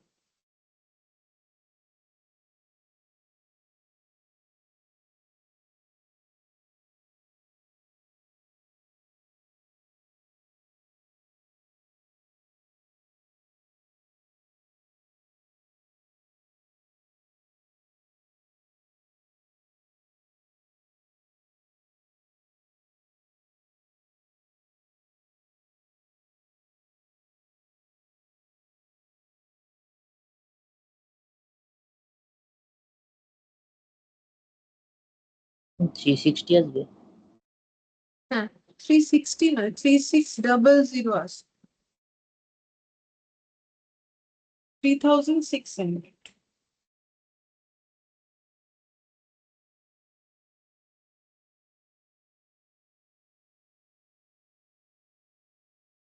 EBQ 2 into A into S divided by C। ए कितना है, ए है 24,000, पर एनम दे दिया है तो 24,000 ही लिख देंगे। बस चेक कर लेना है कि जो चीज पर एनम में होना चाहिए है कि नहीं। ठीक है, और जो है सेटअप कॉस्ट पर बैच होना चाहिए, तो सेटअप कॉस्ट पर रन ही दिया हुआ है 324। होल्डिंग कॉस्ट हम लोग को जो दिया हुआ है या फिर कैरिंग कॉस्ट वो है 10 paisa as inventory holding cost per bearing per month, तो पर यूनिट, तो यूनिट बियरिंग में पर मंथ दिया हुआ है तो ये इंटू 12 होना चाहिए। ठीक है, अब देखो कितना आएगा, 10 দিয়ে করে দিয়েছো এই জন্য ভুল হয়েছে। 10 पैसा मतलब 0.1 होगा, 3,600 है।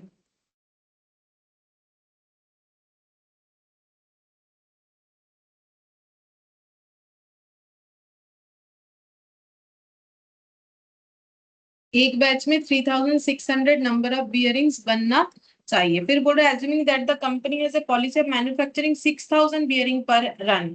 तो देखो ऑप्टिमम निकालने बोला था, हम लोगों ने निकाल दिया जो कि 3,600, यही सबसे सस्ता होगा। लेकिन कंपनी अभी जो पॉलिसी फॉलो कर रही है उसमें वो लोग 6,000 बियरिंग पर रन बना रहा है, मतलब एक बैच में। Calculate how much extra cost the company would be incurred as compare to the optimum run size in a app. मतलब ए पॉइंट में जो ऑप्टिमम रन साइज आया दैट इज 3,600 और कंपनी 6,000 बियरिंग्स बना रही है, तो बोल रहा है कि दोनों केस में कॉस्ट किस में कम जाएगा। ऑब्वियसली जो ईबीक्यू उसी में, तो बोल रहा है कंपनी फिर 6,000 एट ए टाइम बना के जो एक्स्ट्रा पैसा लग जा रहा है कंपनी का वो कितना है वो निकाल के हमें बताना है। ठीक है, तो कैसे निकालोगे, दोनों का ही हमें कैरिंग कॉस्ट और जो है सेटअप कॉस्ट निकालना चाहिए। तो हम यहाँ पर एक कॉलम कर देते हैं साइज, यहाँ पर कर दिया सेटअप कॉस्ट, यहाँ पर लिख दिया कैरिंग कॉस्ट, और यहाँ पर लिख दिया टोटल कॉस्ट। ये सब मैंने शॉर्ट में लिखा है, ठीक है। जब तुम लोग एग्जाम में लिखोगे, क्योंकि इसका कोई प्रॉपर वैसा फॉर्मेट नहीं होता है, तो लिख के करना है। जैसे कि ईबीक्यू लिख दिया, ए का मतलब बताना है क्या है क्वेश्चन में, ए का मतलब एनुअल डिमांड इक्वल टू इतना इस क्वेश्चन में। इस तरीके से प्रेजेंटेशन जरूर करना है, नहीं तो नंबर नहीं मिलेगा, ठीक है। कॉस्ट में प्रेजेंटेशन अच्छा होना चाहिए, अकाउंट्स में उतना प्रेजेंटेशन ठीक है वहां भी चाहिए, बट इसमें क्या होता है ना, हम लोग अपने हिसाब से करते हैं, तो ऐसा प्रेजेंटेशन करो कि दूसरों को समझ में आए। ऐसा नहीं कि एससी लिख दिया, एससी का मतलब, ठीक है। तो ये जब करोगे, एक ही तो क्वेश्चन आएगा, अगर आया तो फिर उसको अच्छे से ही करना पड़ता है। अच्छा, तो अब सेटअप कॉस्ट निकालना है। 6,000 बियरिंग अगर हम लोग प्रोड्यूस करें और 3,600, तो सेटअप कॉस्ट कितना आ जाएगा, कैसे निकालोगे? टोटल डिमांड है 24,000 बियरिंग्स, और हम लोग at a time 6,000 bearing produce कर रहे हैं, और हम लोग का सेटअप कॉस्ट पर सेटअप है 324। तो ऐसे कैलकुलेट करने से आएगा, इसमें 24,000 और हम लोग 3,600 एट ए टाइम प्रोड्यूस कर रहे हैं, सेटअप कॉस्ट है 324। तो ये दोनों को कैलकुलेट करने से हमारा सेटअप कॉस्ट आ जाएगा। तो कितना आ रहा है?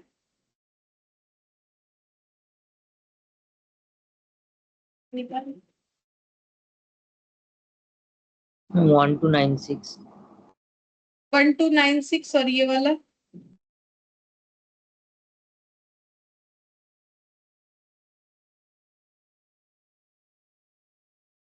2159.99.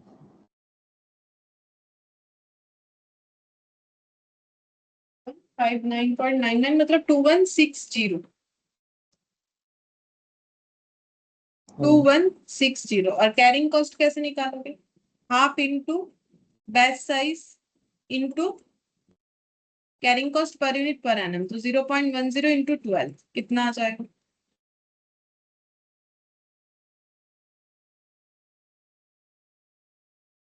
और इसमें half into 3600 into 0.10 into 2। Automatic 3600. 3600, और ये वाला कितना आना चाहिए बिना कैलकुलेट किए? बताओ ये कितना आना चाहिए, क्योंकि ये तो इधर 1260. 2160 ही आना चाहिए ना, Yes, ma'am. क्योंकि अगर ये ईबीक्यू है तो फिर इसमें दोनों कॉस्ट इक्वल आना चाहिए, तो इसमें 2160 आना चाहिए। हो सकता है अप्रोक्सीमेशन के लिए थोड़ा इधर उधर आ रहा हो, पता नहीं मुझे, देख लो इधर उधर नहीं आएगा शायद, इसमें अप्रोक्सीमेशन नहीं आ रहा है। ये 2 से फुल्ली डिविजिबल है, 6 का 10 पैसा मतलब 0.6, हाँ ये 2160 आ जाएगा। अब दोनों का टोटल लगाओ, 2160 का डबल कर दो 04320, और ये कितना आ रहा है 3600 प्लस 1296 4 4896. 4896, ठीक है। तो कंपनी अभी जो रन साइज फॉलो कर रही है उसमें उनका खर्चा आता है 4896। अगर ये 3600 फॉलो करेगी तो खर्चा आएगा 4320। तो अभी एक्स्ट्रा कितना इनकट हो रहा है वही पूछा, एक्स्ट्रा कैसे निकालोगे दोनों का डिफरेंस, बोलो एक्स्ट्रा कितना इनकट?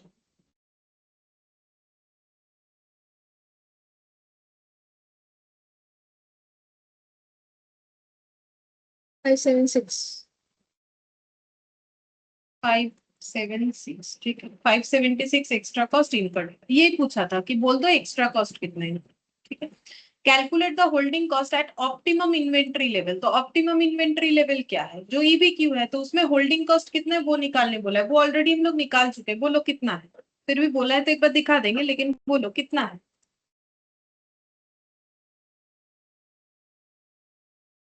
हाय राम, ये बोलो, ये तो रहा होल्डिंग कॉस्ट कितना है, ये तो कैलकुलेट किया है। ऑप्टिमम इन्वेंट्री लेवल का मतलब ही तो वो जिसमें हमारा सबसे खर्चा कम होता है, जिसको हम लोग ईबीक्यू बोलते हैं। तो holding cost at optimum inventory level हो जाएगा हाफ इंटू ईबीक्यू। फिर से कर रहे हैं, जो कि हमें एग्जाम में करना चाहिए, अभी अगर हम नहीं भी करें तो भी ठीक है, यहाँ तो किया हुआ ही है, फिर भी है क्वेश्चन तो हम बता दे रहे हैं। 0.10 इंटू 12, फिर से वही सब चीज लिख दिया और कुछ नहीं, 2160 यही पूछा था बस, और कुछ नहीं। ये रुपीज लिखा है, ₹2160, ठीक है। अच्छा, फिर फोर्थ, मतलब अगर ऐसा क्वेश्चन आ गया तो एग्जाम में ये सी नंबर के लिए तो जो मतलब सी पॉइंट के लिए जो नंबर मार्क्स जो मिलेगा वो तो तुम लोग का फ्री हो गया, ऑलरेडी तो निकाल चुके हो। मतलब एक बार मेहनत से ही दो काम हो जा रहा है, ठीक है। तो ऐसा पूछ सकता है, ऐसा मत सोचो कि एक ही चीज 2 बार पूछ सकता है। क्वेश्चन जैसा देगा वैसे ही करना पड़ेगा। अच्छा, पहले इस क्वेश्चन में बोला find the most economic production run, मतलब फिर से वही ईबीक्यू निकालना है, जो भी डिटेल्स होगा। और बोल रहा है calculate the extra cost that company incur due to processing of 18,000 columns in a batch. तो ये कॉलम है, मतलब इसका यूनिट कॉलम है, जो भी चीज प्रोड्यूस कर रहा है। तो अभी करेंटली एक बैच में 18,000 यूनिट प्रोड्यूस कर रहा होगा, 18,000 कॉलम। तो उसके वजह से कंपनी का कितना एक्स्ट्रा खर्चा जा रहा है। तो देख लो, customer has been ordering 90,000 special design metal column at the rate of 18,000 column per order during the past year. तो बोल रहा है कस्टमर ने ऑर्डर किया 90,000 स्पेशल डिजाइनिंग मेटल कॉलम, ठीक है। तो जो प्रोडक्ट है वो मेटल कॉलम है, और उसमें कोई स्पेशल डिजाइन है जो कि कस्टमर का ऑर्डर है, और at the rate of 18,000 columns per order during the past year, ठीक है। तो ये 18,000 क्या है बोल सकते हैं?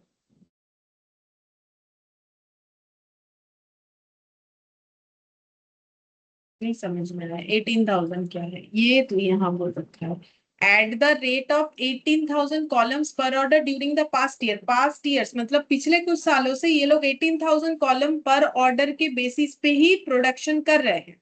The production cost per unit comprises 2120 for material, 60 for labor and 20 for fixed overhead। तो बोल रहा है कि एक यूनिट ये मेटल कॉलम बनाने के लिए खर्चा क्या होता है, मेटेरियल का इतना, लेबर का इतना, और फिक्स्ड ओवरहेड इतना। It cost 1500 to setup for 1 run. तो एक बैच रन करवाने का सेटअप कॉस्ट 1500, और 18,000 columns and of 18,000 columns and inventory carrying cost is 5%। और inventory carrying cost बोल रखा है 5%। तो सबसे पहले तो हम लोग को निकाल के देना है इकोनॉमिक प्रोडक्शन रन, ठीक है। तो बोलो कितना होगा, 4th number, economic production run मतलब ईबीक्यू। तो 2 into A into S divided by C, ठीक है। तो 2 लिख दिया। ए बताओ, ए कितना लिखे, पूछ लेते हैं तुम लोगों से, बोलो ए कितना लिखे। एनुअल ऑर्डर होता है, बोलो एनुअल ऑर्डर कितना।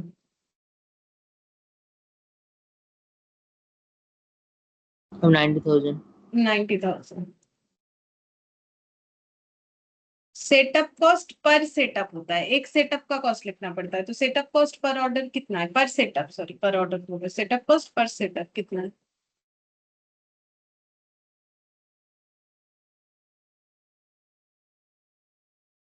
1,500। 1,500, ठीक है। अच्छा, कैरिंग कॉस्ट, कैरिंग कॉस्ट कितना है।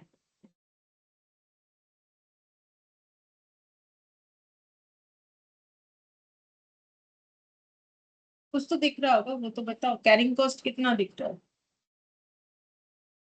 110। 5%। कुछ नहीं बोला है तो ऑलवेज पर एनम, ठीक है। लेकिन हम लोग को ये पर एनम किस पे निकालना है, पर यूनिट पे। अब पर यूनिट क्या होगा, मैंने आज ही स्टार्टिंग में बोला, अगर हमें वैल्यू दे दे, जैसे कि आज पहला क्वेश्चन में वैल्यू दे दिया था 1 रुपीज, तो हम लोगों ने वही ले लिया, ठीक है। अब वो मंथली था तो उसको इंटू 12 करके ईयरली बनाया। अब ये 5% किस पे लगाओगे, तो अगर मुझे परसेंटेज में दे दे तो मैंने बोला कॉस्ट ऑफ प्रोडक्शन पे लगाओ। तो कॉस्ट ऑफ प्रोडक्शन कैसे निकालोगे, एक एक यूनिट का cost of production per unit पे लगाना है। तो बोलो कॉस्ट ऑफ प्रोडक्शन कैसे निकालोगे, यहाँ से यहाँ देखो कॉस्ट ऑफ प्रोडक्शन कैसे निकालोगे, सर दिया हुआ है। मटेरियल, लेबर और फिक्स्ड ओवरहेड प्लस करते हैं। हाँ, प्लस करके उसके ऊपर 5% लगाना पड़ेगा। तो लिखो कैरिंग कॉस्ट कितना लिखोगे, 110। 5%। हाँ 110 आ जाएगा, तब सब ऐड करके 2120 प्लस 60 प्लस 20, 2120 प्लस 60 प्लस 20, ठीक है। तो 110 आ रहा है, तो 110 ही लिख देंगे हम लोग। तो 2 इंटू 90 इंटू 1500 डिवाइडेड बाई 110, तो कितना आ जाएगा रूट ओवर करके।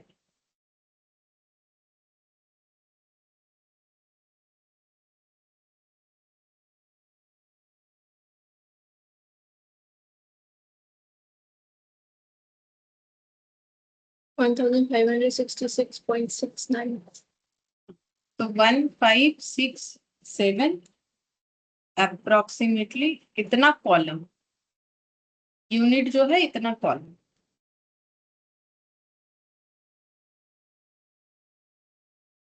इतना यूनिट कॉलम भी बोल सकते हो, इतना यूनिट मेटल कॉलम्स, इतना यूनिट मेटल कॉलम्स, ठीक है।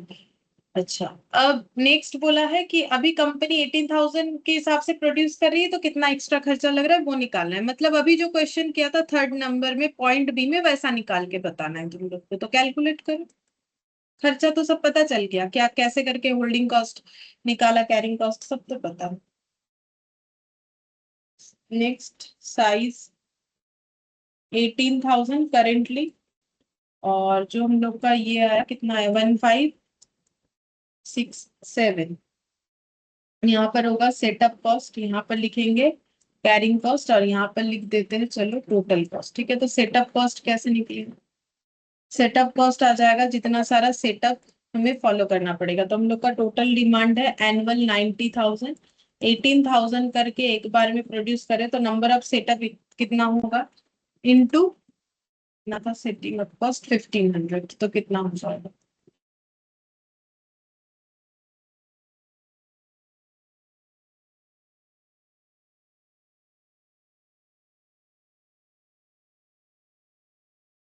ये तो शायद 7,000, क्योंकि 9 टू 18 हो जाएगा, ये 2 होने से 7,500 हो जाएगा। फिर भी एक बार देखो, सही होगा।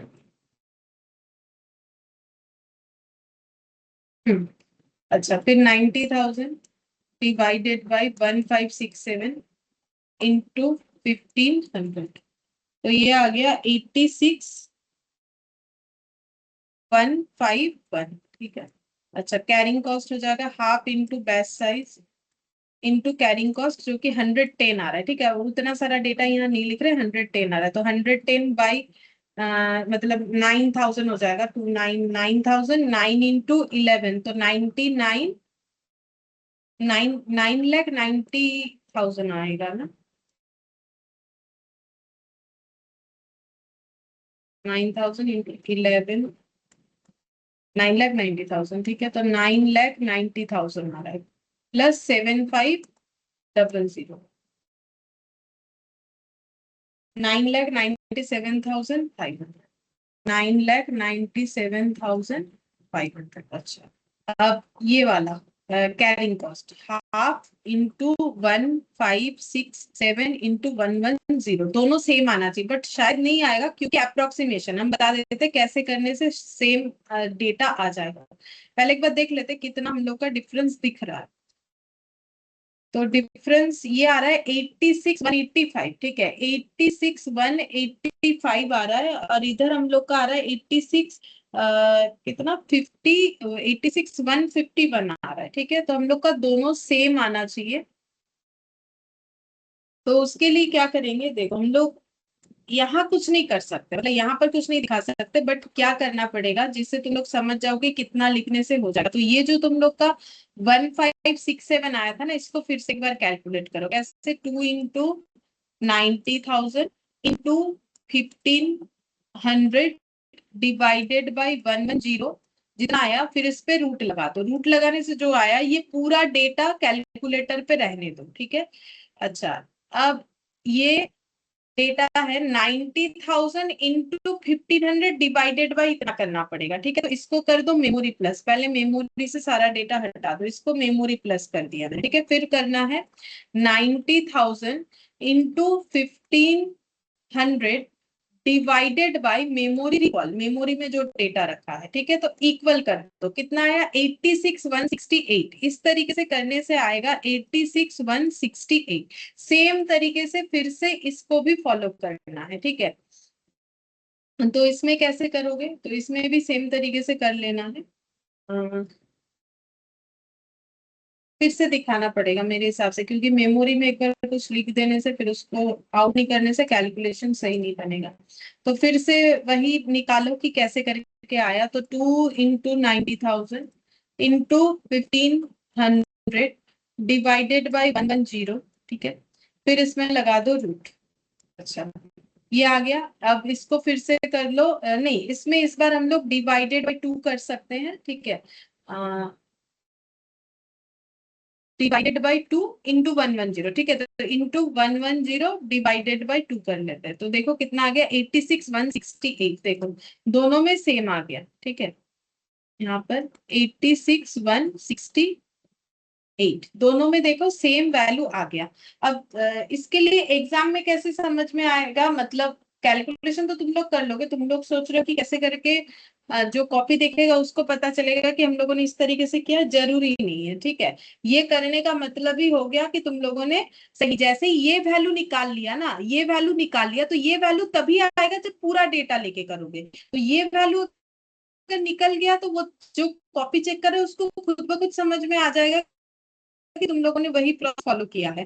तब ये एक वैल्यू आ गया, फिर इसका भी इतना ही आ जाएगा, तो चेक करके देख लेना। अब हो सकता है मेरे साथ तुम लोग का आंसर थोड़ा बहुत इधर उधर हो सकता है, क्योंकि मेरे यहाँ पर ज्यादा डिजिट सपोर्ट करता है कंपेयर टू तुम लोग का कैलकुलेटर, तो हो सकता है थोड़ा इधर उधर आए, बट जो भी डेटा आ रहा है तुम लोग का भी सिमिलर डेटा ही आएगा। तो 8618 इंटू 2 कर देते हैं, तो टोटल कॉस्ट हम लोग का आ गया 17,236। नहीं, इतना कम कैसे आएगा, 86,168 इंटू 2, 172,336, ठीक है। तो बोलो कितना खर्चा एक्स्ट्रा कंपनी अभी लगा रही है, क्योंकि कंपनी देखो सेम चीज अगर उसको ईबीक्यू नहीं पता है वो कितने खर्चे में काम कर रही है, 9,97,500, जहां पर उसका 1,72,336 खर्चा करके ही काम बन जाना चाहिए था, तो उसने कितना खर्चा ज्यादा कर दिया, कितना एक्स्ट्रा खर्चा करते जा रही है, बहुत ज्यादा है। 8,25,164 ये है एक्स्ट्रा कॉस्ट, एक्स्ट्रा इतना कॉस्ट इनकट कर रही है, मैंने जस्ट शॉर्ट में दिखा दिया। तो वही बोल रहे तुम लोग ऐसे दो अलग अलग वैल्यू लिख के मत आना, ये मैंने काटा है समझाने के लिए। एग्जाम में तुम लोग को क्या करना है, पूरा वैल्यू लेके जैसे ही ये निकालोगे तो टीचर को पता चल जाएगा कि कैसे करके किया है, तो हमेशा करना है, क्योंकि ये दो वैल्यू सिमिलर होता है, ये दो वैल्यू कभी भी अलग नहीं होता, ठीक है। अच्छा, तो ये हम लोग का हो गया फोर्थ नंबर का बी का आंसर, ठीक है। चलो अब फिफ्थ नंबर का देख लो, फिफ्थ नंबर में क्या बोला है, क्या क्या निकालने के लिए बोला है, compute the optimum run size and number of runs for bearing manufacture. तो हमें ऑप्टिमम रन साइज यानी ईबीक्यू निकालना है, तो क्या बोला, XYZ limited has obtain an order to supply 48,000 bearing per year from a concern, तो 40,000 बियरिंग सप्लाई करने का इनको ऑर्डर आया है पर एनम, ठीक है। On a steady basis it is estimated that it cost 0.20 as inventory holding cost per bearing per month and that setup cost per run of bearing manufacture is 384। तो सबसे पहले ये जो data है इससे तुम लोग को निकाल के देना है ईबीक्यू, तो निकालो ईबीक्यू कितना आएगा, नंबर ऑफ रन्स, दोनों निकालो 0.1 के लिए, ईबीक्यू और number of runs.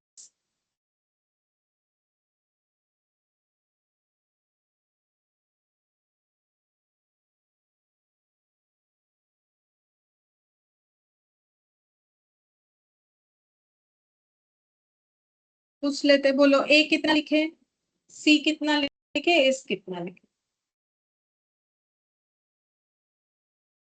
48,000 A, S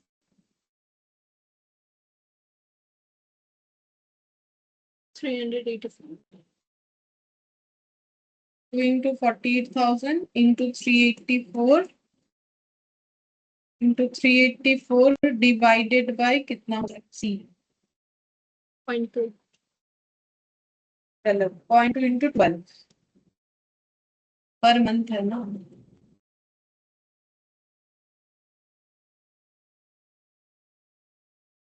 3919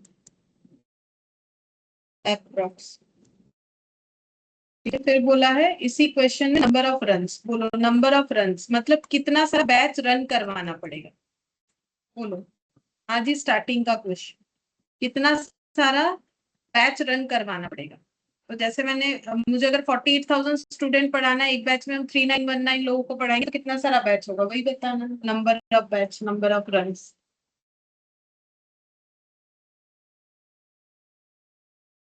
12.24 48,000 divided by 3919, तो 12.24, यानी कि इसको कितना लिखेंगे,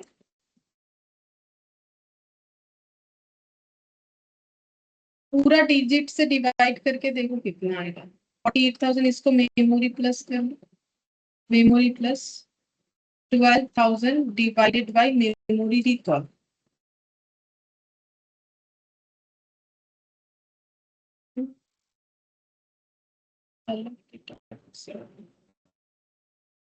यही तो मैंने मेमोरी में रखा है 3919 तो 48,000 डिवाइडेड बाय मेमोरी रिकॉल 12.247। हाँ वैसे सेम ही आ रहा है, ठीक है। तो 12.24 है, तो इसको हम लोग कितना लिखे, 12 लिखे कि 13 लिखे, क्या लिखना चाहिए?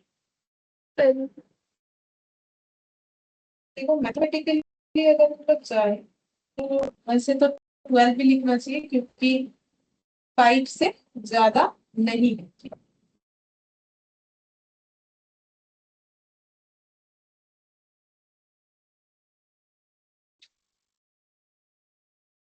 अच्छा, अब और बोला है interval between two consecutive run, तो इंटरवल आज ही सिखाया, इंटरवल बिटवीन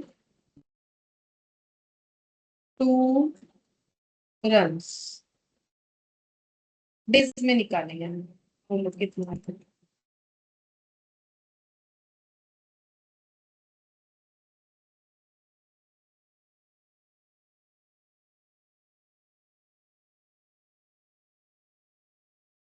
आज ही तो सिखाया 365 divided by number of runs 30.42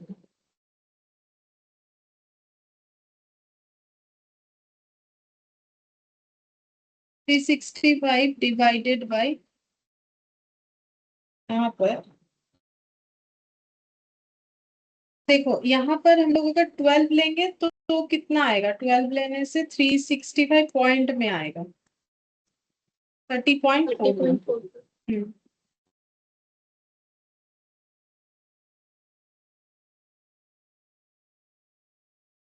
sir 12 लेने से आ रहा है, अगर 12.24 लोगे तो कितना आएगा, तो इसीलिए शायद आंसर मैच नहीं चल रहा है। 12.24 लेके बताओ तो कितना, 29.82। हाँ ये किया है इन्होंने, ठीक है। तो देखो वो तो देखो हम लोग का जैसा हम लोग लेना चाहे, अगर हम लोग 12 से लेना चाहे तो आंसर थोड़ा सा वेरी कर जाएगा, 12.24 लोगे तो आंसर थोड़ा और वेरी कर जाएगा, मतलब दोनों अलग अलग आंसर आएगा। ऑब्वियसली 12 से डिवाइड करने से 12.24, किससे डिवाइड करना है, दोनों में से कोई भी चलेगा, दोनों आंसर ही दिया हुआ है, मुझे दिख गया, ठीक है, दोनों आंसर ही दिया हुआ है। 12 से करोगे 12.24 तो भी जो आएगा, 12 से करने से भी आएगा, दोनों से आंसर अलग आ सकता है, बट कोई प्रॉब्लम नहीं है, सेम है, तो हम लोग 12.24 से ही कर देते हैं, आंसर को मैच कर देंगे, ठीक है।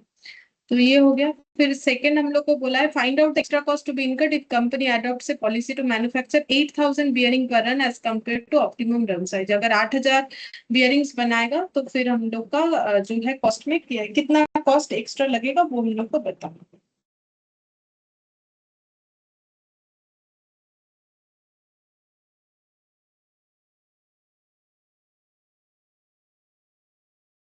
साइज अगर 8,000 बनाए तो कितना एक्स्ट्रा कॉस्ट लगेगा, और अगर 3,919 फॉल करे तो कितना, वही सेटअप कॉस्ट, कैरिंग कॉस्ट और टोटल कॉस्ट, ठीक है। तो सेटअप कॉस्ट कितना हो जाएगा, 48,000 डिमांड है, 8,000 करके बनाना चाहते हैं, और सेटअप कॉस्ट कितना है 384, तो बोलो कितना है।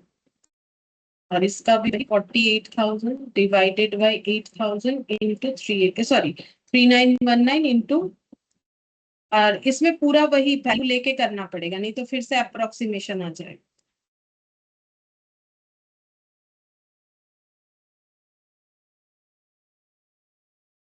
कैरिंग कॉस्ट कैसे निकलेगा, half into EBQ into carrying cost per unit per annum, जो कि है 0.2 इंटू 12। देखो कितना आएगा, और इधर half into 3,919 into 0.2 into 48,000 divided by 8,000 into 380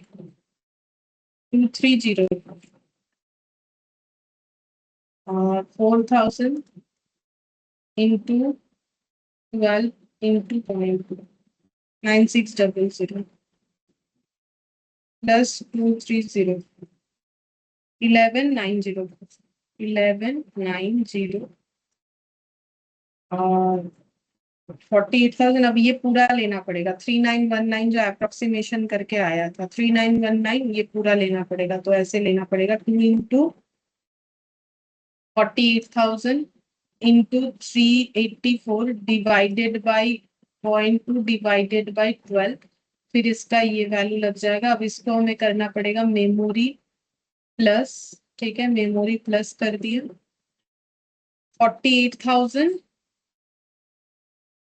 into 384 divided by memory record equal 4703 आएगा, 4703। अगर नॉर्मल करोगे तो वैसा नहीं आएगा, ठीक है। अच्छा फिर से हम लोग ये मेमोरी में जो रखा हुआ है ये ले लेंगे, मेमोरी में जो दिख रहा है तो